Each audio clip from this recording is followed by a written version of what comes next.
Bismillahirrahmanirrahim. Assalamualaikum warahmatullahi wabarakatuh. Jadi baru-baru ni kita ada sedikit post viral mengenai sistem tenaga solar yang ditawarkan oleh dalam artikel tu TNB lah. Banyaklah orang share, page-page yang terkemuka pun share, ramai orang yang agak gairah lah, excited bila tengok iklan ni. Semua kata, oh pasang solar. Komen pun beribu-ribu. So kami ambil inisiatif lah untuk buat video ni. Kita nak menjawab segala soalan-soalan yang orang post dekat bawah, dekat dengan post tu lah. Soalan ada, komen ada, hinaan ada, kan, yang mengecam ada. So kita dah pilih setakat ni ada dalam 20 soalan lah, 20 soalan dan komen, supaya kita boleh respon, supaya rakyat Malaysia ni tahulah tentang perkara solar ni. Dia memang macam ni, benda ni dia jadi macam trend dan viral. Bila letak sekali semua semangat lah cerita pasal solar. Kadang banyak maklumat pun tak lengkap, dan yang komen pun kadang memberi persepsi yang salah lah.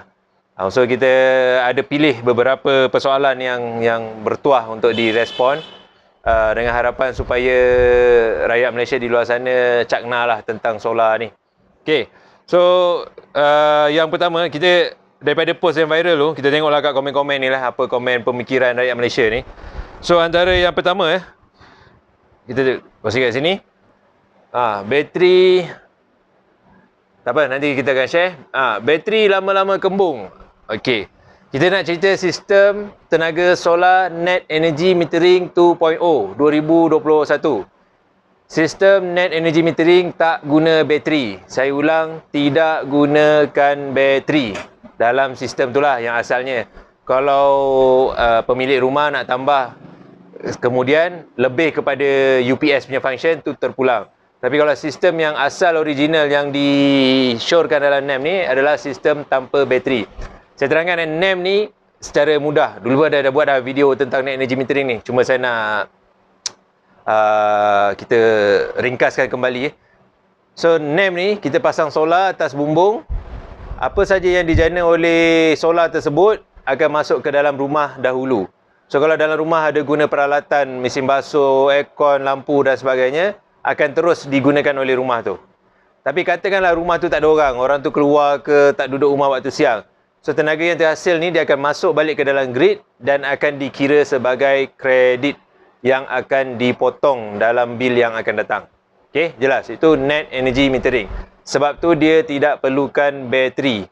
Dia tidak perlukan simpanan. Mana saja tenaga solar yang dihasilkan berlebihan boleh dihantar balik ke dalam grid dan dikira sebagai kredit. So kita bagi macam virtual lah dia punya tempat penyimpanan. Yang mana bagus. Bateri ni agak mahal dan bateri ni mengikut jenis bateri kadang tak lama umur dia. Ada yang 5 tahun, ada yang 10 tahun. So bateri ni memang kos dia besar lah. 30-40% dan juga kos untuk simpan kembali. Okay. So, NEM tiada bateri. Soalan komen yang kedua. Kos tersirat belum dicerita lagi. Kos maintenance. Memanglah semua sistem, semua barang, terutamanya elektrik, binaan dan sebagainya, mesti ada kos penyelenggaraan. Okay. Untuk kos Net Energy Metering ni untuk rumah, selalunya kita akan asingkan 1 ke 2% daripada harga total sistem. Contoh kalau sistem tu berharga 20,000, kita akan asingkan ataupun pesankan kepada pengguna, dah boleh jangkakan dah dalam RM100 ke RM400 setahun lah. Dan dia bukannya setiap tahun kena pergi. Maintenance ni juga lebih kepada nak bersihkan solar panel, nak bersihkan inverter, ataupun kita cek balik wiring lah. Sebenarnya dia agak minimal lah. Dia agak minimal. Dia bukan macam kereta setiap 6 bulan nak kena tukar minyak hitam apa bukan. Tetapi masih ada kos-kos penyelenggaraan supaya kita dapat bersedia lah. Termasuk juga kos yang bukan elektronik atau elektrik seperti kos bumbung. Bumbung bocor, atap genting pecah, air masuk, lumut dan sebagainya lah. Itu termasuk juga kos untuk membersihkan panel solar. Okey. So seterusnya, soalan yang ketiga. Kawan cakap nak maintenance je setahun sekali makan dekat 100,000. Tak tahulah betul ke tak. Tapi kawan kerja kat TNB lah. Kalau kilang okey lah, rumah baik tak payah. Ini yang belah atas. Okay. So, mengarut lah ni sebenarnya. Kalau kos maintenance 100,000, mungkin dia tak tahu. Kawan dia ni cerita pasal lain. Kilang syarikat dengan rumah jauh berbeza. Rumah range dia, untuk NEM, kalau rumah tu single phase, dia boleh pasang 5 kW. Okay. Kalau rumah 3 phase, dia boleh pasang 12 kW. Harga di pasaran 1 kW ni lebih kurang plus minus 4,000, 4,500 ke 5,000 bergantung kepada saiz. So kalau maintenance dah 100,000, takkan rumah tu pasang solar berapa? 100 kW rumah tu. Kan? Rumah apa tu kan? So jangan dengar lah. Rasa kawan dia cakap betul, dia yang salah olah tu. Salah olah. Inilah orang kata, ada orang cakap, ada orang cerita. So rumah punya maintenance macam saya dah cakap tadi, kita asingkan 1% ke 2%. Okay, soalan seterusnya. Costing too high, tak berbaloi menggunakan tenaga elektrik sedia ada. Ini saya jawab dengan ikhlas. Ada benarnya bila kita bergantung kepada setiap kes rumah tu. Okay? Ada penggunaan rumah, terutamanya kalau bil yang bawah 200, bawah 300 ni, rasa tak berbaloi untuk pasang solar ni. Dan kita perlu tahu, solar ni dia punya pulangan adalah jangka masa panjang. 7 tahun plus minus, 6 ke 8 tahun, 7 tahun lah, bergantung kepada prestasi sistem dan juga jika kita kira downtime sekali. Okay? Memang dia cakap betul, ada setengah aplikasi kalau rumah 100 lebih, 200 lebih, saya nak tengahkan panjang dia punya pengiraan, memang tak berbaloi. Bil 350, 300 ringgit, itu baru boleh kita pertimbangkan untuk pasang solar. Sebab solar ni dia untuk jangka masa panjang. Ni saya bagi tahu sekali, saya tak tahu ada soalan yang sama ke tak. Saya bagi terus pasal pulangan. Ada orang cakap, daripada bayar 20,000 untuk solar, baik simpan dekat bank ke ASB ke apa. Memang betul. Pasal simpan kat bank dengan ASB lagi menguntungkan. Ini kalau nak cari pulangan kewangan. Pasang solar ni kita bukan cari pulangan kewangan saja. Pulangan kewangan, sumbangan pada alam sekitar, mengurangkan pembebasan karbon dan sebagainya lah. So kalau ada soalan yang lebih kurang macam tu, kita akan komen kat lepas ni. Okey, soalan seterusnya. Dia kata sebenarnya, panjanglah soalan ni. Sebenarnya pasang solar ni jimat kalau rumah bil yang lebih 700. Sekarang saya bayar bil dalam RM150 je. Saya pasang 8 kW solar. Kalau pasang solar buat installment memang terasa berat. Sebab bayaran tinggi bulanan kerana tempoh bayar balik tak panjang. Tapi macam saya renovate rumah, dah memang include kos untuk pasang solar. Dan kos keseluruhan untuk solar saya RM35,000. Kalau kira-kira dalam 6 tahun dapat ROI balik dah. Bagus. Ini pengguna bijak. Ini kisah benar. Okey. Saya biar lama sikit. Ini kisah benar. Okey, ada banyaklah poin-poin dia kat sini. Bil dia lebih 700 ke atas. Itu dah check. Memang betul. 700 ke atas memang untung. Lepas tu dia pasang 8 kW. 8 kW dengan harga RM35,000. So 35,000 bagi 8, 4,000 lebih. Dah betul. Dia kata dapat ROI dia, payback period dia 6 hingga 7 tahun. Ini bermaksud bila dia invest RM35,000, pada tahun ke-6 ke-7 tu baru dia dapat balik cover modal yang RM35,000 ni. So yang baki 7 tahun dan ke atas tu, itu adalah keuntungan dia. Ini cara pengiraan yang betul. Dan dia lagi bijak, dia masukkan kos tu masa renovate rumah. Kita tak tahulah renovate tu dia nak ambil pinjaman ke, dia ada sekali masuk dalam harga rumah ke.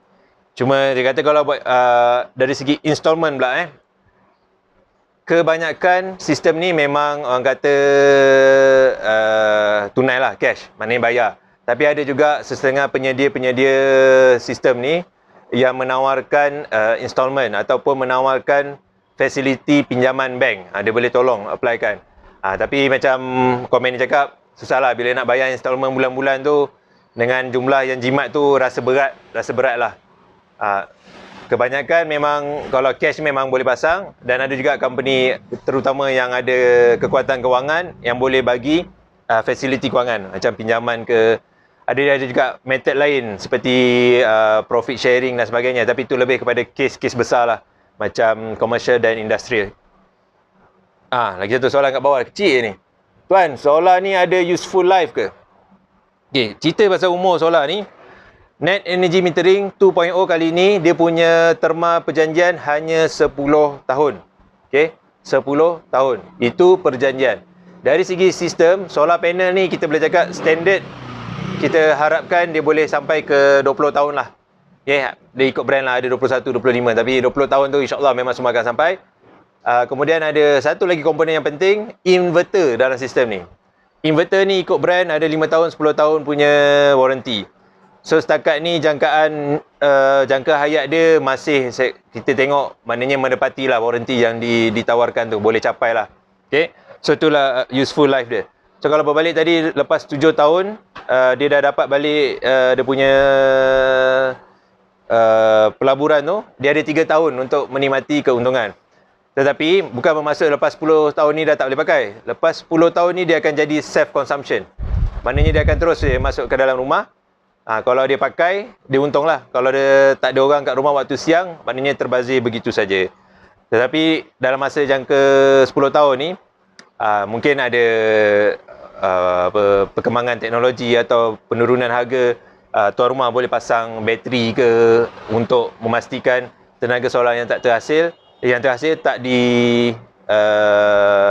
dibazirkan, ataupun mungkin dia boleh trade lah. Kita ada virtual punya grid, dia boleh trade grid elektrik yang terhasil dan sebagainya. Itu 10 tahun ke hadapan lah.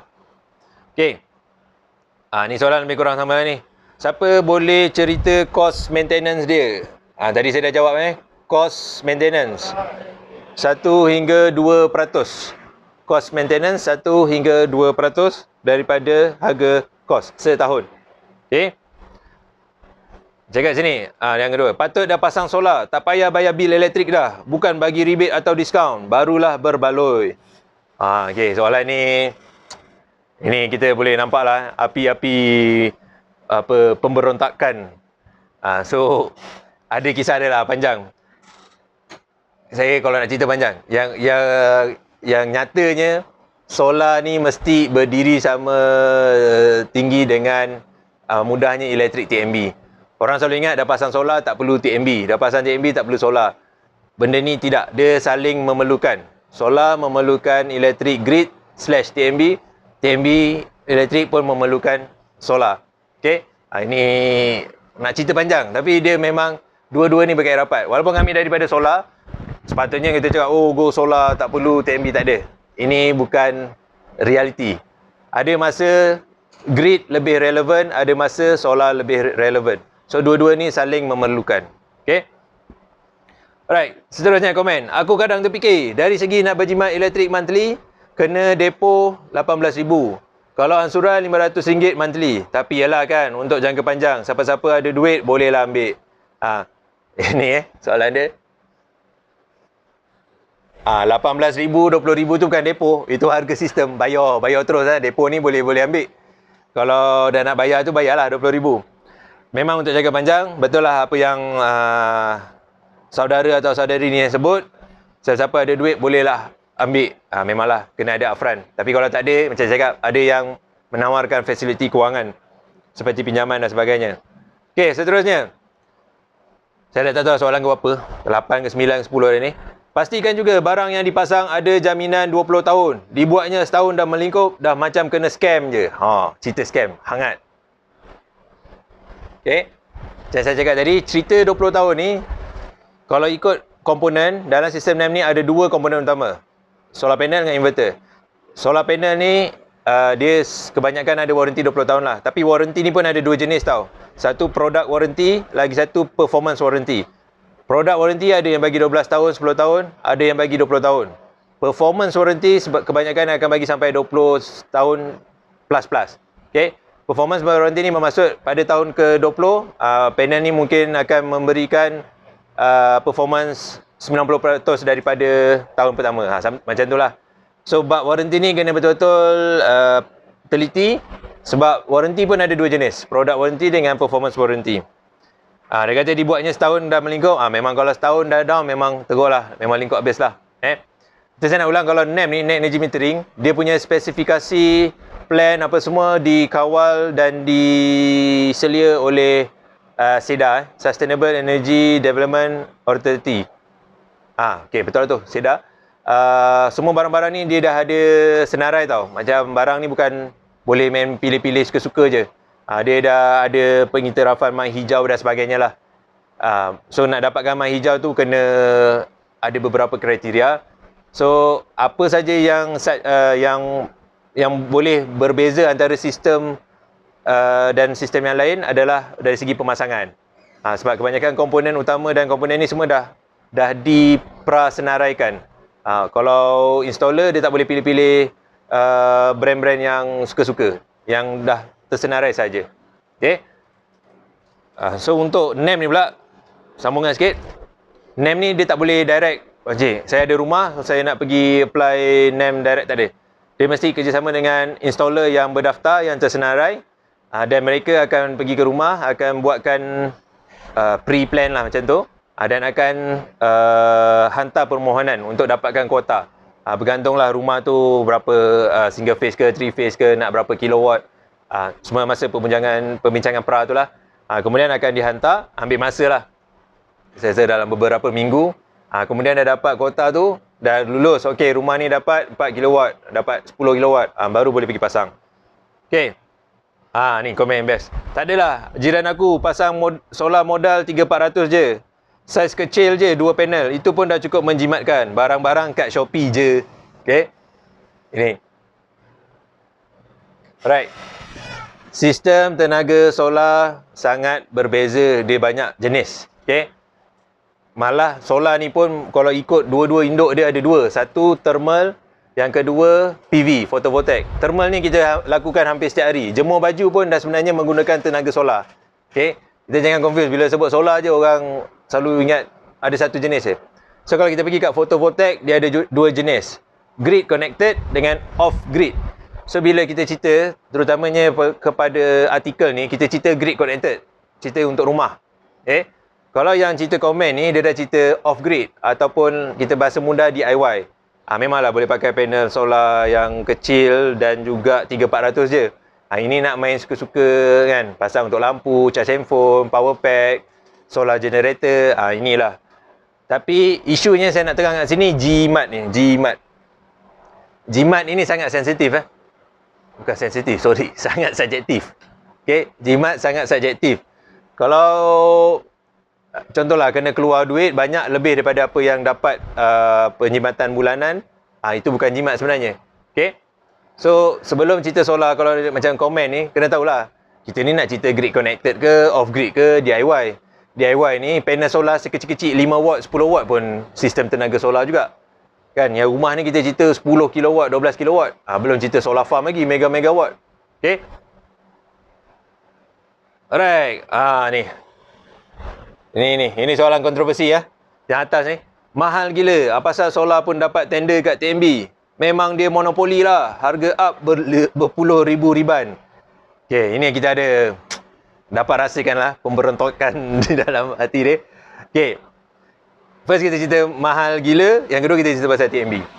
Macam saya cakap, solar ni dia untuk jangka masa panjang. So cost dia memang, kalau kita compare dengan ini, dia bukan macam simpanan kewangan, pelaburan duit. Okay? Melibatkan kita punya contribution kepada alam sekitar, kepada komuniti, kepada pemodenan energy mix kita. Energy mix ni bermaksud dekat Malaysia ni, tenaga kita datang daripada sumber apa. Setakat ni kita ada apa? Hydro, kita ada gas, kita ada arang batu, kita ada renewable energy. So kita nak naikkan ni, tenaga boleh diperbarui. Okay? Itu cerita yang pertama, mahal. Yang cerita kedua, TNB. Bab solar ni, orang selalu kaitkan kenapa sebabkan TNB naikkan harga apa semua. Saya cakap bukanlah. Dia memang TNB pun ada sektor ataupun unit sendiri yang fokus kepada tenaga solar. Tetapi bukannya dia monopoli. Solar ni semua company lain pun boleh pasang, semua pengguna pun boleh pasang asalkan dapat kuota. Okay? Tetapi kenapa dia melibatkan TNB? Sebab grid dekat Malaysia Semenanjung khususnya adalah kepunyaan TNB. Bila kita pasang NEM ni, Net Energy Metering, kita melibatkan grid. Sebab tenaga yang lebihan yang saya sebut tadi akan dihantar balik ke grid. So grid ni tuan dia TNB. Sebab itulah TNB terlibat dalam ni. Okay? Bila nak cerita monopoli ni semua, panjanglah cerita dia. Ini saya punya penerangan yang untuk komen ni dulu. Okay. Seterusnya, berapa peluh apa? Jawab. ROI lepas pasang ialah 20 tahun. Kos 18,000 tapi ROI 10,000 je. Patut ROI lagi tinggi dari kos. Dan penjimatan patut dalam 5-7 tahun. Ni 20 tahun baru dapat ROI tu. Tu tak tambah kalau rosak apa-apa dalam 20 tahun. Okey. Ni saya rasa yang pertama sekali definisi ROI tu. Saya pun tak faham dia maksud dia ROI ke apa. Tapi saya cakap tempoh pulangan pelaburan tu mengambil masa 7 tahun. Bila dia sebut 20 tahun ni, saya rasa tak tepat lah. Saya pun mungkin tak faham. Mungkin dia cakap tempoh perjanjian ni adalah 20 tahun. Untuk NEM yang dulu 20 tahun, 21 tahun tak silap saya. Yang sekarang dah jadi 10 tahun. So berbalik pada kos ni, memang saya cakap lepas 7 tahun barulah dapat keuntungan setelah apa yang kita laburkan lah. Okay? Tapi dalam tempoh 7 tahun ni, mungkin dia boleh jadi pendek, mungkin dia boleh jadi panjang tau. Dia akan jadi lebih pendek waktu 7 tahun ni kalau harga tarif elektrik meningkat. Okay? Kalau kita tengok graf, memang sentiasa meningkat lah. Cuma tahun lepas ke apa, TNB ada cakap harga boleh diturunkan. Saya pun agak terkejut juga. So, bergantung lah. Kalau harga pada standard yang sekarang ni, kita punya blok untuk kediaman residential domestik ni, mengambil masa 7 tahun plus minus. Kalau tarif naik, 7 tahun jadi pendek. Kalau tarif turun, 7 tahun jadi panjang. Okay? Alright. Seterusnya. Jimat 10,000 selama 20 tahun. Bersamaan dalam RM40 je. Baik DIY lebih murah. Okay. Yang ni bila dia kira lah dalam 20 tahun. Sebab 20 tahun ni berdasarkan jangkaan hayat sistem tersebut. Okay. Cuma yang RM40 ni, memanglah saya cakap murah. Yang saya nak komen bab DIY ni. Okay, DIY ni dia banyak jenis. Saya cakap sekecil-kecil sampai sebesar-besar. DIY pun boleh. Cuma masalah DIY ni tidak boleh melibatkan grid TNB. Bermaksud, jika melibatkan rumah tersebut sahaja, boleh di-DIY kan. Kalau melibatkan grid, memang tak boleh. Memang memerlukan kebenaran TNB, tuan kepada grid. Okay. So, kalau nak sebut DIY ni, dia ada cara dia lain lah. Contoh, dia boleh pakai hybrid inverter. Solar tu dia kahwinkan dengan TNB, masuk. Bateri pun tak perlu besar. Ataupun dia boleh pakai self-consumption dengan energy limiter ataupun zero export. Ada jenis inverter tu, dia akan pastikan supaya lebihan solar tu takkan masuk balik ke dalam grid. Masalah bila buat macam self-consumption grid connected ni adalah bila masalah tenaga solar yang terhasil termasuk balik ke dalam grid. Itu akan menyebabkan masalah. Masalah kepada tuan rumah dan juga masalah kepada TNB. So, kalau nak DIY, tolong pastikan mematuhilah panduan dan apa pun ada akta semua dari segi penyanaan sendiri ni. Pastikan semuanya diikut dengan selamat dan dilakukan secara bertauliah lah. Okay? Alright. 18 belum termasuk problem selepas habis warranty. Samalah. Okay, warranty dia ikut barang, ikut brand. Tapi selalu panel solar hampir 20 tahun. Inverter dalam 5 ke 10 tahun. Okay. Banyak lagi ni. Hari tu nak 100 soalan ni baru 20 soalan. Dah mengah dah. Okay. Tak payah tunggu TNB lah. Ada modal slow-slow pasang solar. Solar beli je dekat online. Berlambak ada jual. Saya baca orang komen kat bawah sekali. Berlambak bosku. Tapi kualiti. Bila buat under company yang berdaftar dengan SEDA, at least company akan cover maintenance, warranty dan sebagainya. Kalau pasang sendiri, kalau silap pasang, sakit bosku. Alright. Nak cakap pasal selenggara maintenance ni, baik tak payahlah. Alangkah keselamatan meter elektrik TNB pun susah TNB nak datang cek. Bukan. Ni dah cerita lain. Kita cerita atas lah. Alright. So, yang komen tu dia cakap betul. Yang atas kalau ada modal, slow-slow boleh pasang. Okay. Kira DIY lah ni. Ni berbalik cerita tadi kita dah komen DIY. Tapi bila masalah nak beli online ni, kita tak tahu. Lain lagi lah kalau kita beli atas platform ni kan. Lazada ke, Shopee ke apa kan. So, kadang kan selalu ada meme tu kan. Beli benda lain, dapat benda lain. So, panjang cerita dia lah. Jangan cakap kalau nak belajar DIY okey je. Tapi bila melibatkan keselamatan rumah ni, kena berhati-hatilah. Yang komen kedua ni pun bagus. Saya kata yang buat NEM ni semua yang berdaftar bawah SEDA, ada maintenance, warranty apa semualah. Guideline tu dah disediakan dan sepatutnya pengguna dilindungi lah. Okay.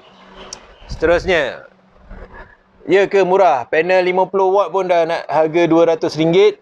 Lepas tu belum berpapan-papan lagi. Okay. Dia tambah lagi komen kat bawah tu, bos, kira ikut harga panel, mounting, kabel, inverter. Solar ni bukan setakat panel je. Okay, saya nak komen yang belah atas ni. Dia kalau NEM ni tak main 50 watt. 50 watt ni kita panggil DIY lah.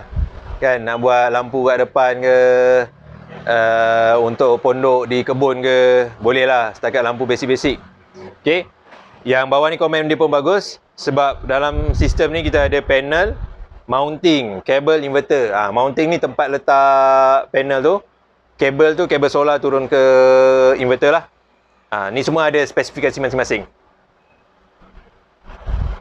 Okay, ini yang paling best. Standby lah RM50,000 untuk kos solar. 1 kilowatt pun dekat RM10,000. Tak termasuk maintenance bateri lagi. Ini memang hanyut lah, hanyut Ini saya cakap terus terang. Ini kalau orang baca tanpa tahu konteks selengkapnya boleh membawa maksud yang amat jauh daripada yang sebenarnya. Kos RM50,000 untuk kos solar, 1 kilowatt RM10,000. Saya tak tahu dia dapat data ni daripada mana. Dan maintenance bateri tu lagi. Artikel ni kita cerita net energy metering. Tapi saya tak tahu dia cerita, saya rasa ni mungkin lah kalau RM10,000 ni sistem off grid kot. Sebab dia ada bateri. Okay, kos dia hampir 2 kali ganda lah untuk bateri. Kalau pakai bateri canggih-canggih lah, lithium ke apa. Ni tak termasuk maintenance bateri lagi. Maknanya dia ni cerita sistem yang ada bateri. Saya takut kalau orang lain baca kos ni RM50,000 untuk 10 kilowatt. Mahalnya. Bukan. Kos dia lebih kurang 4 ke 5,000 setiap 1 kilowatt. Bergantung pada spesifikasi dan juga tawaran daripada pemasang lah. Okay. Bulan-bulan RM50 bil elektrik macam mana? Boleh pasang ke? RM50 terus terang saya cakap tak apa bala lah. RM50 tu dah boleh tanda tangan bersyukur lah bil tu RM50 je. Okay. Alright, kalau pakai elektrik sebulan 3-4 rat bolehlah dipertimbangkan. Kalau setakat 200 ke bawah tak payahlah. Ni betul. Saya dah komen tadi. Tak payah pasang lagi jimat. Pasal bil elektrik dah ada subsidi siap-siap. Okay. Ni yang belah bawah ni. Okay. Dia nak sebut ni kena ada konteks dia supaya kita sekarang saya komen pun tak menggunakan contoh. So contohlah kalau B3400 ni pun memang saya cakap lah sesuai pasang solar. Pasal subsidi ni pun dia cakap betul. Okay, bila kita pasang solar, net energy metering ni, walaupun kita boleh, katalah bil rumah tu RM400, kita boleh pasang 8 kilowatt dan insyaAllah boleh. RM400 ni semua akan dibekalkan oleh solar. Bermaksud bil bulanan dia hampir kosong lah. Okay. Tetapi sistem ni, subsidi ni kita kena ingat, bil untuk domestik, dia ada blok-blok dia tau. 200 yang pertama, 20 lebih sen. 100 kemudian 30 lebih sen. Lepas tu 300 dan 900 sebagainya lah. Kita kena faham, 300 blok kilowatt hour yang pertama ni, harga yang tersubsidi. Maknanya harga murah, 20 sen dengan 30 sen ni. So, kalau pemasang solar tu patutnya cadangkan supaya solar ni tak melebihi RM77 bil. Maknanya pengguna tu boleh bayar lagi RM77 bil TMB. Sebab apa berbaloi bayar RM77 ni bayar bil? Sebab tarif ni adalah tarif harga rendah. Harga yang disubsidikan. Okay? So betul lah dia cakap ada subsidi. Subsidi ni yang mula-mula je tau. Yang belakang-belakang tu semua harga 50 lebih sen, 50 apa, 51, 54 dan sebagainya. Okay? Alright. Soalan antara yang terakhir. Kalau rumah flat nak pasang celah mana? Celah. Rumah flat ni memang masalah lah. Rumah yang strata, yang bukan landed property memang tak boleh pasang sebenarnya. Sebab bumbung tu bukan milik sesiapa. Susah kan. Kalau walaupun rumah flat tu 3 tingkat, 4 tingkat, rumah orang atas sekali pasang, tapi yang bawah pun ada hak dia masing-masing lah kan. So sistem NEM ni hanya untuk rumah landed property kan, rumah teres, semi-D, rumah tanah lot. Baru ni pun kita pergi kampung, ada rumah tanah lot, dia nak pasang solar. Sebaik alhamdulillah dia punya angle bumbung pun cantik, luas pun ada. Okey, bil dia dalam 400 lebih. So memang sesuai lah. Okey, ada soalan seterusnya? Soalan? Ada jumpa soalan lain? Ha? Nak tanya? Ha, cakap kuat sikit. Sekejap tak apalah. Cakap je, nanti saya ulang balik soalan. Tanah besar luas berapa kan? Kita boleh buat solar farm sendiri kan? Okey. Bagus. Inilah soalan saya jadi. Saya tengok ada orang komen. Oh, berapa letak solar atas rumah? Kalau ada tanah, baik letak solar ni, kita jual kat TNB. Ini kita panggil solar farm. Okay. Solar farm adalah pemasangan solar berskala besar dan di segala tenaga yang terhasil panggil apa lah, ditembak masuk ke dalam grid lah. Okay. Dia inject lah. Okay. Tapi solar farm ni bukan semua orang boleh buat. Dia bukan, in fact bukan company kecil-kecil pun, dia adalah perancangan yang besar. Pun sama proses dia perlu dapatkan kuota dulu. Ni dia main megawatt tau. 10 megawatt, 100. Sekarang 100 megawatt pun dah jadi sama. Bayanglah 100 berpuluh ratus ekar tanah. Okay? Dan bukan semudah itu nak pasang, nak jual macam tu. Okay? Dia maknanya dia kena buat perancangan, dapatkan tanah. Okey, semula dia kena bid dulu, dapatkan kota, perancangan tanah apa semua. Nak masukkan ke mana kuasa yang nak kata hasil pada panel solar ni. So kalau untuk orang rumah tak berbaloi nak cerita pasal solar. Semua cakap, oh saya ada tanah 2 ekar, saya ada tanah 5 ekar. Solar farm ni bukan cerita untuk pengguna direct. Dia lebih kepada korporat dan konglomerat yang besar-besar. Tapi kalau tanah kecil, katalah rumah tu dia tak nak letak panel solar atas bumbung, dia nak letak atas tanah, rumah dia tanah besar, boleh letak atas tanah. Tetapi dia akan meningkatkan kos. Kos untuk struktur letak panel solar ground mounted tu, 1 watt saya lupa, $1 ke $2. Dia jatuh kos dia. So macam tak berbaloi lah. Okay. Solar ni dia jadi jimat apabila letak dekat atas bumbung. Bumbung tu dah memang macam tu, sejak azali macam tu, letak pula panel solar. Antara kelebihan bila letak panel solar atas bumbung ni, yang pertama, satu dia bagi blanket effect.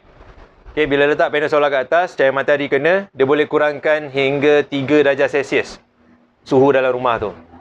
So bila letak yang kedua pula, bumbung lambat kusam ataupun lambat macam mana, mereput lah sebab panel solar kena dulu. Itu kelebihan dia. Dan yang ketiga, bila ada panel solar ni, rumah nampak canggih sikit lah. Okay? Estetik lah. Okay? Cuma yang kurangnya, letak panel solar kat atas bumbung ni, isu bocor. Isu bocor ni sangat sinonim lah dengan pemasangan solar. Sebab tu kita, bila pemasangan tu, dia, ni pesanan lah. Bila buat kontraktor bumbung dengan kontraktor solar, dia tak boleh kerja asing-asing. Nanti seorang cerita lain. So, saya cadangkan pada pengguna luar sana, bila buat ni, kalau yang kontraktor bumbung dengan kontraktor solar, ada sekali. Selalu kalau bila dah bocor bumbung, dia akan panggil kontraktor rumah lah, kontraktor binaan. Kontraktor binaan pula takut nak buka panel solar, sebab panel tu live selagi tak off. So, dia akan suruh orang solar offkan dulu, cabut solar, dia betulkan yang bocor tu, nanti orang solar tu pasang balik solar tu. So, benda tu akan berulang lah. Orang kontraktor binaan dengan, kalau lah ada. Sepatutnya kalau pasang ni, orang solar pasang terus. Tapi kadang benda ni jadi bila dia nak renovate rumah, ataupun baru nak buat bumbung baru, ataupun bila dah pasang solar, baru terjadi kebocoran. So, dia panggil kontraktor bumbung. Kontraktor bumbung pun susah nak kenal pasti sebab tak ada input daripada kontraktor solar. Okay? Right, soalan seterusnya. Soalan? Berapa minit dah? Saya ada baca komen lain yang solar farm tu memang favourite. Kemudian dari segi kuota tu lah. Kuota tu sekarang ni dia kerajaan baru war-warkan bermula awal Februari ke hujung Januari. 100 megawatt. Untuk kediaman kita ada 100 megawatt. So memang lambat-lambat lah. Dan juga saya nak ingatkan, kredit tu tempoh valid dia hanya 12 bulan. Okay, contoh bulan ni solar kilowatt yang terhasil adalah, saya bagi contoh mudah lah, 1000 kilowatt hour. Okay, tapi dia pakai hanya 500 kilowatt hour je. Dan kemudian dia, mungkin rumah dia tak ada orang ke, tinggal ke apa. Yang baki yang untuk diguna pakai ni sebagai kredit ni mesti ditunaikan ataupun digunakan dalam tempoh 12 bulan. So kalau lebih daripada 12 bulan, kredit ni akan terhapus secara automatik. Okey, so kena pastikanlah jangan, sebab tu bila pasang solar jangan pasang lebih-lebih besar-besar. Kena maknanya dah boleh jangka kegunaan tu. Macam orang putih cakap lah, apa, don't bite more than you can chew. Okey. Dah keluar dah peribahasa. So itulah dia punya kredit. So kalau agak-agak dah bulan 10, bulan 11, bulan 12 tu dah nak habis, boleh buat electric party. Ajak jiran-jiran, charge EV ke, charge pasang aircon apa semua nak habiskan kredit. Okay, right, ada soalan? Okay, kalau ada soalan apa-apa bolehlah letak kat bahagian komen tu, insyaAllah kita akan kumpul balik komen-komen ni dan kita akan buat balik respon lah. So saya harap bakal pengguna solar rakyat Malaysia di luar sana lebih jelas lah tentang net energy metering. Benda ni berulang. Nanti akan ada seorang post jadi viral, lepas tu semua akan sedikit salah faham lah. Dan salah faham ni dia ada dua lah kemungkinan. Satu menyebabkan orang tak nak beli, yang lagi satu menyebabkan orang nak beli tapi tersalah beli. Okay, alright, terima kasih. Assalamualaikum.